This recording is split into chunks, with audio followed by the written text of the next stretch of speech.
So I am Professor Vijay Varadharajan. I am the Global Innovation Chair at Newcastle. We also have a Cybersecurity Research Center here. First of all, I thank you all for staying late tonight to attend this session. The primary objective of this session is I want to talk about generally the technology scenery. As you know, cybersecurity is highly important nowadays. So I want to talk about a little bit about the technology scenery and some of the challenges are. And then I want to basically talk about the programs that we offer at Newcastle and why the significance of this program, how this was built up and so on and so forth. So I'm going to be talking roughly about, plan is about 30-35 minutes maximum. So 6:30, 6:35. Around that time, I'm going to wrap it up, and then we can have a question answer session for 20 odd minutes or so, if whatever, that's the plan. Let's see how we go. So my background is, so I've had experience about 35 years in security. I used to run, so I did my PhD in security in the UK a long time ago. That was in early 80s. And then I've worked with British Telecom Research Labs in the UK as a research manager in those days it was called Data Security Lab in the late 80s. And then for about a decade, I used to be at Hewlett Packard Labs, both in the US, in the West Coast, in the Bay Area. And sorry, I'm just seeing something on the screen. And then in UK as well. So that was HP Labs. So I had a worldwide responsibility for research in security for a decade. Then late 90s, I came to Australia and I was the Dean at UWS, Dean of School of Computing, IT and Mathematics. And then for the last 15 years, I was Microsoft Chair Professor. So I was working with Microsoft Research in Cambridge and in Seattle, and I used to be at Macquarie University for 15 years. That's where we started up this research center. And for the last 3 years, 2017, mid-2017, I came here and we've set up this cybersecurity research and programs here. So as you can see, in terms of technologies, I've been around much of the technologies from for operating systems, from Unix to Microsoft Windows to distributed operating systems to web services, service-oriented architectures, and cloud.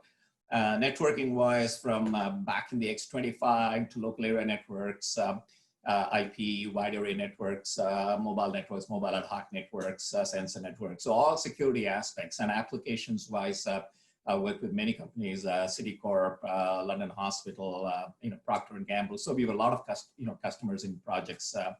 So security sort of spans a lot of technologies, but also business. It also spans legal issues and social issues. So I've worked with some legal aspects of that. Anyway, so the program in Newcastle, what we have put together is based on this type of experience. So in that sense. Okay, so let me start off with the technology scenery. And the scenery is, we all know that technology is everywhere. Pretty much, it doesn't matter. You can't cross the road without technology. Our transport systems is run on technology. You won't get electricity without technologies. Therefore, utility companies use technology, smart grids, and we have smart meters now. And pretty much when you pick up a phone, it either VoIP or telecommunication network uses technology. And so anything that we do, technology is pretty much pervasive. And in fact, one of the things which has happened in the last few months with the COVID situation is that there's an increasingly, as society has understood or beginning to realize how much we are dependent upon technology. There are many places we have been shut, but now we've been working virtual classes, whether it is the universities or virtual workplaces. Many organizations, companies, and governments have been doing that, including Zoom and currently what the technologies we're using. So technology is quite pervasive. Once the technology is pervasive, this next slide says, look, the technology has been growing pretty exponentially. This is a log graph, so it tells you the growth between 1400s and the time. So you can see the growth has been fairly exponential in the last, at least in the last 2 decades. So now, Not only the, when we think of technologies like computing, computer networks, and so on and so forth, but in the last decade, we all know social media has pretty much taken over the society. So whether it is a 2-year-old or a 65-year-old, we tend to use now not only things like Skype, Zoom, and so on, but of course, social media such as Twitter, Facebook, TikTok, and all sorts of things. So, there are some very fascinating figures in terms of how much we use the social media. But the important thing is the last line in this slide. That is, it is the population. I mean, we know that, demographic which uses the technology is, as I said, is from, very young to very old. And so different types of population are being affected, and also diverse communities. It is not restricted to one part of the world, although, we are about 7.5 billion people. And at the moment, access to technology is almost 50-55%, around 3.5 to 4 billion, 3.5 billion, just about 3.5 billion. So there's still, certain parts of the world which are, part of the digital, they suffer the digital divide syndrome. In other words, they don't have access to technology. But clearly there are different communities. There is diversity of the people who are being affected, cultures and societies, but as well as the diversity of the technology is there. So in terms of career, it is absolutely clear that the future, if you look, future is always difficult to predict, but in general, if you look at the next 30 to 40 years, it's clear that technology will have a fundamental role to play. Now, with this type of technology, one of the things what we are doing increasingly in the last few years, at least in the last, since 2010, we have increasingly sharing a large amount of data, whether we are sharing it between ourselves, social media and stuff, or with devices. Now, I mean, like we are talking now via, their devices with my laptops, or with mobile phones, or with my air conditioner, or with my microwave, or, we are using lots of devices to share that. And increasingly, we have these devices talking to each other. So data is shared in multiple ways. So here comes now, we've got amazing amount of technology, we are sharing data, we are using more and all that stuff. Hence the problem comes now, because cybersecurity pretty much affects every part of our society. Whether a core is a technology, but therefore, whenever you use technology, there's potential to be, but also from a policy side of things, whether you're, the autonomous vehicles, or whether you're going to use COVID Safe app to do that, they all have a policies behind who should access information, who am I talking to when I'm doing my banking via the internet? Is it the bank I'm talking to? So there are policy issues apart from technology issues. And so why security matters is because anything that we do, there's always potential for a bad guy to attack the legitimate or the good people. And the reason, the motivation for attacking is, it varies, but one of the main motivation is the attackers, it is about money drives everything. Therefore, potentially there is a, ability, the attackers attack to get hold of your money, my money, or legitimate people's money. But also they get a hold of personal information or sensitive information, personal information, so that they can pretend to be you. That is typically called identity theft. And once they pretend to be you or pretend to be somebody else, then they can access the material of that person. I pretend to be John, and therefore I can access whatever John or can or is able to do. And the other thing is technology is also used to monitor, track, watch, so that I can understand people's behavior. There are positive and negative things. The positive things is, there are some cases where we do need to monitor bad people. We do need to monitor, our potential opponents and perhaps, and also terrorists and those types of things. But we also, monitoring our own society, that, there's always a thin line, how much is, is good monitoring, how much can lead to potential misbehavior. So, but that's another thing which attackers do. And other thing is, other common thing is just they prevent you from doing some useful work. That is what is called denial of service attack. We saw that, for instance, even in the beginning of the COVID times, the Centrelink or people were trying to get on Centrelink and it went down. That was purely the sheer number of people trying to log on to the system.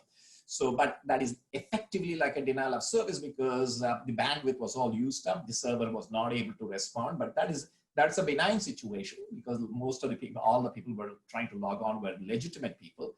But if the same thing happens in a malicious way, then we refer to that as a denial of service attacks. So these are typically at a very high level, these are the types of things bad guys do, the attackers do. And by doing that, they affect, the example I gave was a Centrelink or some sort of a government agency, but we can do that with financial infrastructures, electricity companies, telecommunication companies. So once you do these types of attacks, then that service goes down. And when that service goes down, the society is affected. You and me are affected, or the legitimate guys are affected.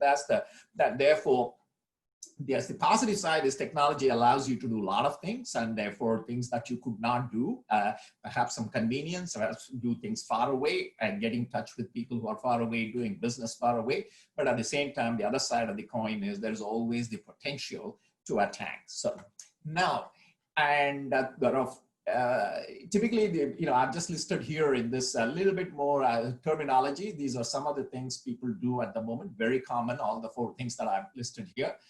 Spear phishing, which is especially during the COVID days. What spear phishing means is you pretend you get a message and it pretends to be coming from somebody, but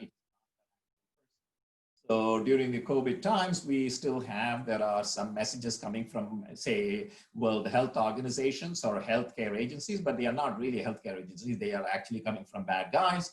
And when you click on that link or when you get that SMS and you go to that web page, then what it does is it loads bad software onto your machine, whether to your mobile phone or to your laptop or whatever it is, and then they can take over your laptop. So then whatever you do with your laptop, iPad, or mobile phone, the bad guys will be able to see that. So for instance, if you're putting your password for your internet banking account, then they will be able to see that. That is the spear phishing. Is usually a front end. So you do that to begin with so that I can capture your credentials. And usually we do it with the social media, Facebook, emails, stuff like that. And then there's a back end is that it allows me to access services, your services, as if pretending that I am you. And the second bit is usually done using malware. And that is the second line there. So after getting to the phishing bit, pretending to be used, the bad guy installs bad software. Malware is just called bad software. Mal stands for bad. Wire, so software part of the ware is WARE, the second part. And that's how they take over the system. They take over your laptop, mobile phone, or any system for that matter. And then you have ransomware. Ransomware is pretty much same as in the manual world, non-electronic world, which is like kidnapping. So you kidnap somebody and ask for ransom. Here you kidnap the machine, or you kidnap the data in the machine, or you kidnap so that if you're a business, you're offering some services. If I take over your service and you cannot offer that service, your business goes down. That's I kidnapped your service. I kidnapped the data associated with your service. And then the bad guy will say, oh, in order for me to release the service, pay some ransom. And that's called ransomware. And the denial of service I talked about earlier on. So these are the types of things people do generally, the bad attackers. Yeah. So cybersecurity, now I'm going to switch gear a little bit. So I've been talking about attacks, things, why, technology, pervasive. Cybersecurity is pretty much pervasive.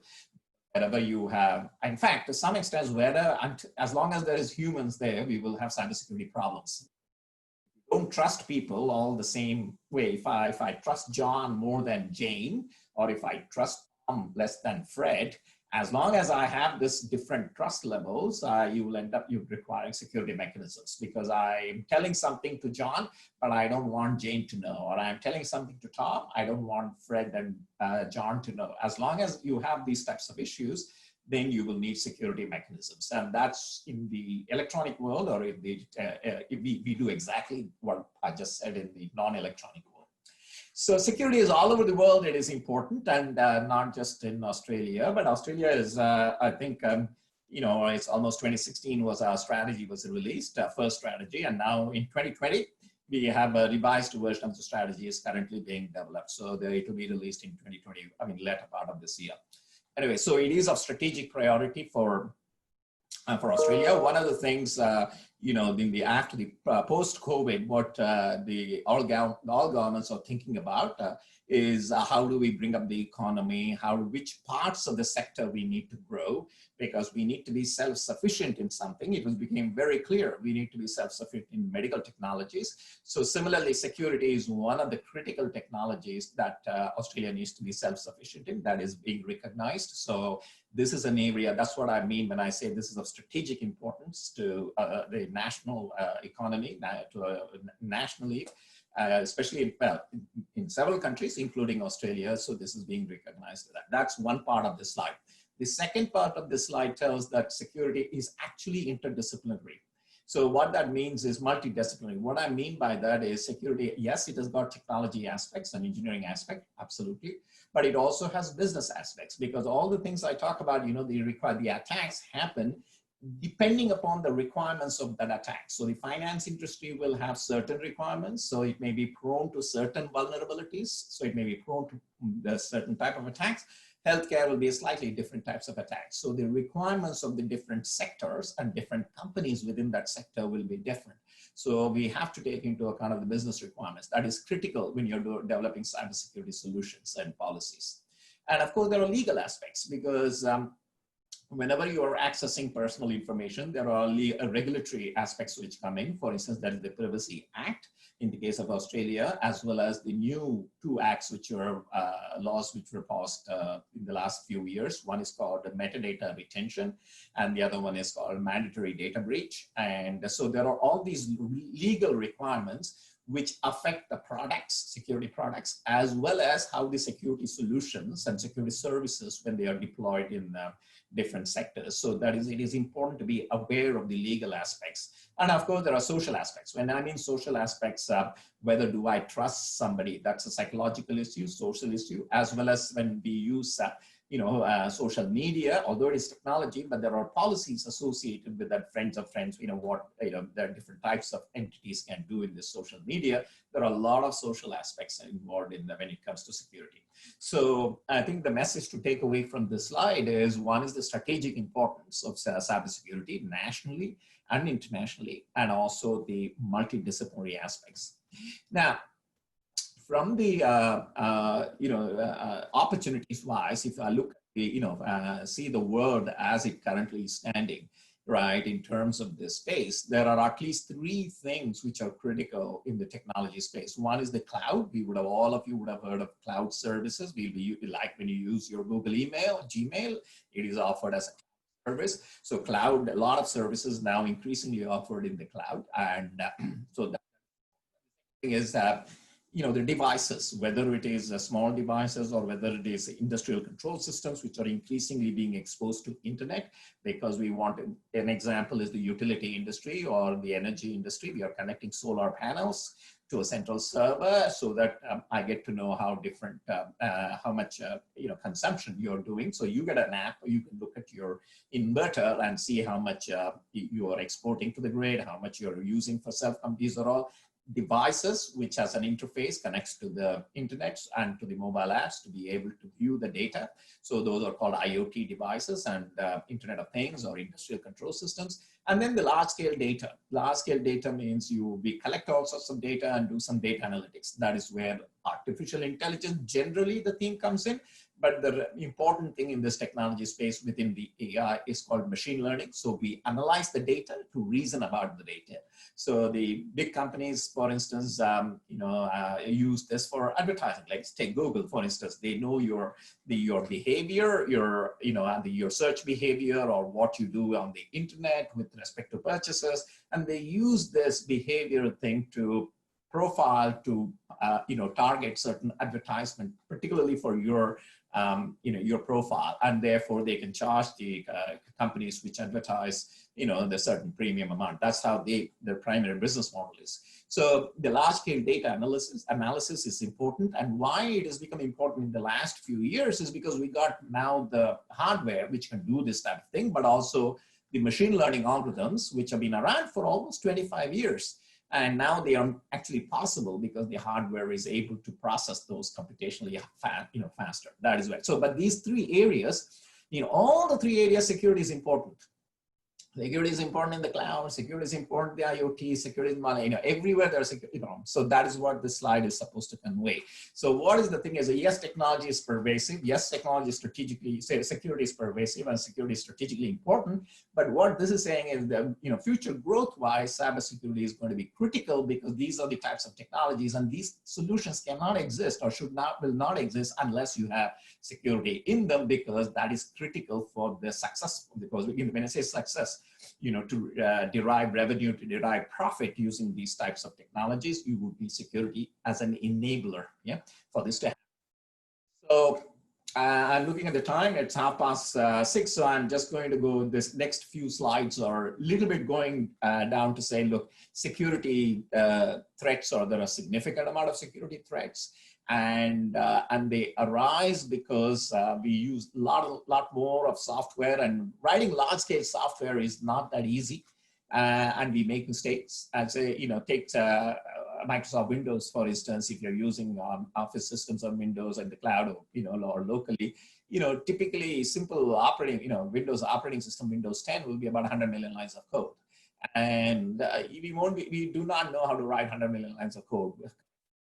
So not only we do not know how to write it correctly, therefore writing it securely is even a harder task. So larger the size of the software we write, more difficult it is, and that means there are always some bugs or flaws which lead to vulnerabilities.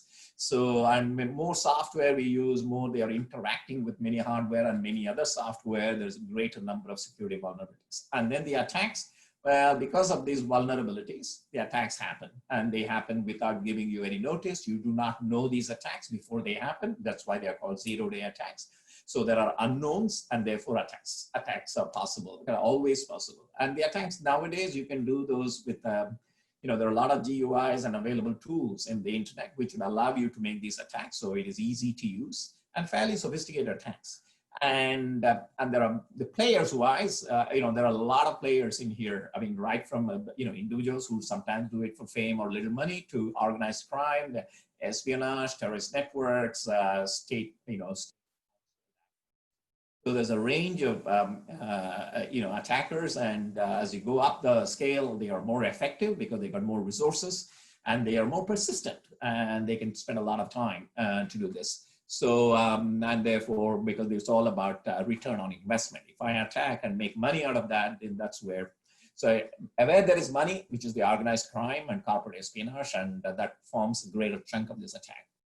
So cybersecurity is a cat and mouse game, right? You design systems to make it secure, and the attackers attack you to make sure you change your system, you update, and they attack you even further. So it is always a continuous process. It is not I design a system and done with it. You've got to keep changing, accommodating, adapting to it. You learn about the new attacks, you change your system, and the attacker learns. So it's a game you play. Well, not a game, it's a serious game. In this, it can lead to loss of lives.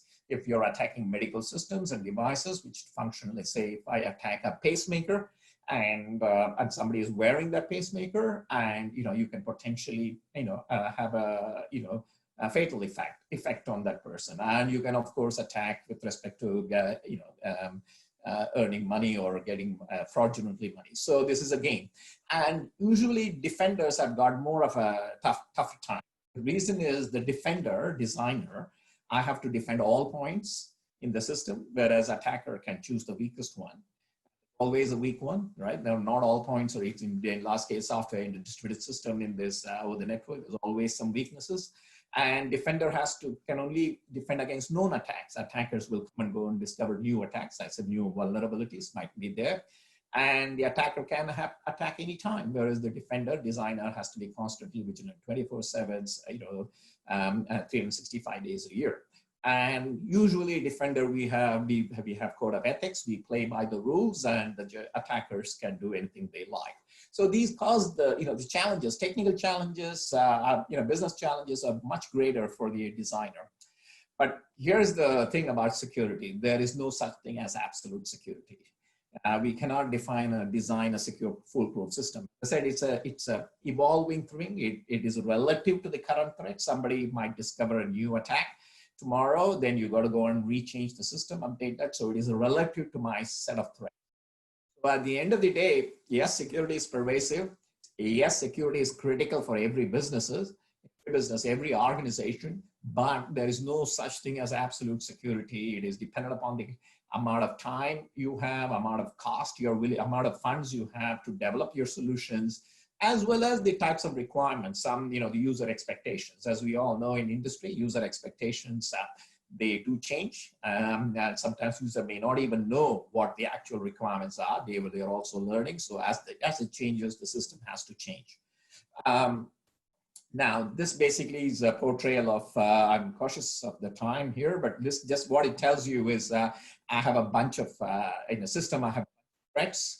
If I want to protect my room, somebody can come through the door, somebody can break the window. Those are all threats.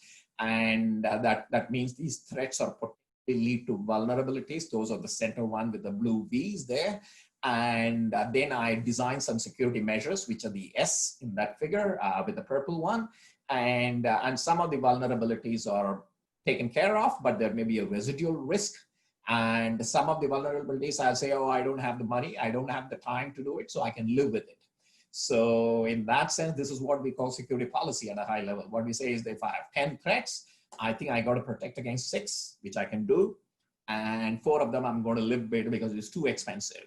So if I think the threat is somebody wants to come and, hit my room with a tank, I'm not going to, that is a threat, but I say, look, I can live with that because that is, your probability of that happening is pretty low. So that's what I mean, we can live with some threats. But even if I put a lock on the door, even if I put some screens on the windows, people can still break in. So there's always a residual risk. And we do this analysis for every risk management analysis. This is called in the jargon. And that is the first thing we do before we design a solution. Technology-wise and the real world, life is complicated. Complicated because we have lots of technologies, lots of applications, lots of services, lots of product vendors, and different organizations having different requirements and lots of security standards and the interoperability.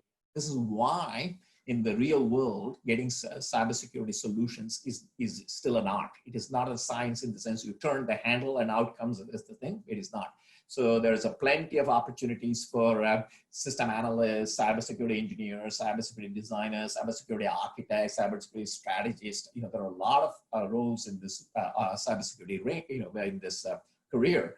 And some are extremely highly paid at the strategist and the architect level at the top. So there are a lot of, because this is not an easy problem to solve. Yeah. So, but in an interconnected world, just like now we are suffering the COVID and we are taking measures such as social distancing and waiting for some vaccine to come up through, cyber hygiene is critically important. So it is important to look after our systems, of our systems, to ensure that our systems are not infected, and therefore, and also we are not infecting the ecosystem, we are not infecting the others. So therefore, we need to protect ourselves, and we can use some technology, protection technology, security measures, but it is not foolproof. That's what I meant by absolute security. There's no absolute security, but we still need to make sure that we update our systems and keep a certain level of cyber. And I just want to finish off with the skills shortage and then the programs briefly. Okay, and that should be for another 5 minutes, and hopefully we'll have 15 minutes. Now, so this is important. I think extremely important for an Australian context, and is particularly important, for the university, for people who are interested in doing, thinking of having careers. So current, the cybersecurity talent skills shortage is amazing at the moment. I would say there are about 3 million, over 3 million, in my view, of shortage of people in the world. So we are talking about, I don't know, 150,000 in the UK, 300,000 in the US, 300,000 in China, about 350 in India. So in Australia, we have, the government has estimated about 20,000 jobs, at least. This was last year, end of last year. With COVID, it's now probably more. So there are, at least now, as of today, there are about 20,000 jobs available in the cybersecurity shortage. And over the number of years, it is continuously going to increase, right? So because for the economy is now driven by digital technology. So digital technology is an enable. We call it digital transformations. Every organization is going through that. So as soon as you have digital transformations happening, cybersecurity is a critical technology to have. So therefore, every organization, whether it is healthcare like insurance, NIB, HCF, or whether it is banks, or whether it is Osgrid or electricity industries, every single organization will have security requirements. Yep. So, I picked this one up 11th of August 2019. So this talks about, I said 3 million, but this actually says 4 million cybersecurity professionals needed. And this article, if you Google it up, it's, say this is one of the UK magazine, and therefore it has a little bit more on the European side of things than, but this is a very reputable magazine, which does, talks to a lot of industry. And so that's the sort of figure. It's 3 million plus, who there were vacancies in. I know in the case of Australia, if you're interested, look up AusCyber, AUS Cyber, and that's a government organization, federal organization, and the figure I quoted, about 20,000, that comes from that organization. So talent and skills are critical, and in order to achieve the talent, expertise is important, and continuous learning, education. And it is in this space, it is very important to have a trusted advisor or a mentor at the younger, the early part of the career. And the attitude is extremely critical. That is the need to be curious and to be willing to take on challenges. Because remember, as the technology changes, new cybersecurity things will come in. Therefore, there is a need to continuously learn. You're not going to be stagnant. You have to learn. That is part and parcel of the exercise, and willing to learn and willing to take on challenges. So it is not about using technology. It is about understanding how it works and its real world implications. And in my 35 years experience, that's what is keeping me. I never thought I'll be working in security after 35 years. It's been a fantastic journey for me. I've been on the board at Microsoft, at Hewlett Packard, at SAP, and I worked with many government organizations, including prime ministers and cabinet here, as well as other places internationally. So I think the opportunities are amazing if for anyone who is interested to will take on. Now, as I mentioned, although, in the technology and engineering, we talk about it's got all these four things, and that is our philosophy. Newcastle, and the philosophy comes from my background primarily, but this is the philosophy we have. This need to be multidisciplinary. So now let me just finish off exactly in 3 minutes as to what programs we are offering. And there's bachelor's in computer science, which is a cybersecurity. You can do with a specialization in cybersecurity. You can also do totally online graduate certificate in cybersecurity. What is this targeted at? This is targeted at primarily people who have got some undergraduate degree, engineering or bachelor's in computer science or IT, whatever it is, and who want to go to industry while learning some security. That is one type of audience is targeted. The other audience it targets is people who are already in industry and who want to upskill themselves with cybersecurity skills. So it targets that gap between undergraduate and industry, both ways. Either you got an undergraduate degree and you want to go to industry working in cybersecurity, or you're in industry and you want to upskill. So that is, and it's totally online. And the third one is masters, and this grad cert are nested, as you see. So the grad cert is 4 courses, masters is 16 courses, and that is included in the masters. So grad cert is part of the masters. So you get this, and those are the 3 programs available as of now. And I think for those people, especially, locally, it would be great to, be on campus and do that. Very nice face-to-face, but it is opportunity as well to do it online, completely online. So in that sense, it has this opportunity. Let me take a little bit of a stab at the core courses, because I think what we do is we offer this range of things. So I just want to mention 3 characteristics of our courses. One is the security is you can design network security, data security, and then you can attack, security attacks. And the other thing is you can also, best practices in industry. And that is very, very important. That is unique. No other courses in Australia, as well as I know, offers that. So that is one thing. This is the first bit. The second bit is our course, as I said, is called interdisciplinary stuff. So we have internet law. It is part and parcel of our course if you do a cybersecurity course here. And the third thing is it's about a bit of project management, managing complex systems, and that is also a bit of a business skills you want. These are the core. There'll be other electives. And on top of that, I've highlighted the cybersecurity project because it will give you an opportunity. It's a one-year project. It'll give you an opportunity to work with an industry partner. And these are the ones I've listed out. This is for the masters. For the grad cert, there is no project. You will do 4 courses out of this. Yeah. So the last thing, we do a lot of research in this space. I'm finishing off. Sorry, I don't want to do anymore. But we have a lot of, we work in IoT, we work in cloud, we work in software-defined networks, we work in big data. We do that. And our industries, we work with defense, healthcare, smart infrastructure, smart cities, and SMEs. And we also are currently developing a cyber hub targeted at small to medium enterprises in. So these are all initiatives as part of our research center. And if you, this is our strategy, not just education, which is the programs I listed out, but also research. And so if you want to find out a little bit more about some of the things I talked about, what you can use is the Google ACSRC Australia. It gives you an overall picture. You will see on the left-hand side, there's education, engagement, and so on. But you also you can go to University of Newcastle webpage, Ask UON, and you can get the direct information.